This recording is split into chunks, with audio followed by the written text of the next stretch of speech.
आपल्याला जाणं होतं नांदगाव स्टेशनला. मस्तपैकी पोराशी तयारी होई जायला होती ना. गाडी जवळून ना वेगळाच राडा ना भाऊ, खतरनाक. रुयाना ना हिरा म्हणणं तर खतरनाकच राडा होता मस्तपैकी. मग तेवढ्यातच भाऊ बाप्प्या भाऊ आणि पप्प्या मामा बिऊ ना ते सला सांग टाटा नको देतास नॉनस्टॉप चला, कारण की लांब जावा ना.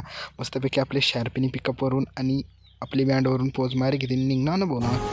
मेरे साथ कुछ ऐसे लोगों की टीम है जिनमें से हर एक इंसान कमाल का है। हम साथ में दुनिया के कोने कोने में जाते हैं और मेरी डायरेक्ट आबुनामा आपला सोर सम्राट बँड होता ना बोकसमध्ये पट्टामधला, खतरनाक बँड बरं का, एक नंबर. मस्तपैकी निल्यावरून बी कॅमेरा फिरू घेता डायरेक्ट नॉनस्टॉप कळवण म्हणून आपली बँड गाडी तर आधी जी लागेल होती.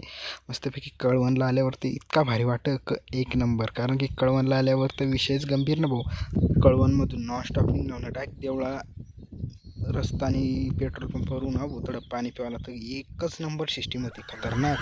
अशा सांगताना जर लात मारी तर पाणी काढील, पण त्याच्या आत लात मारायला एक नंबर सिस्टीम होती आपल्या.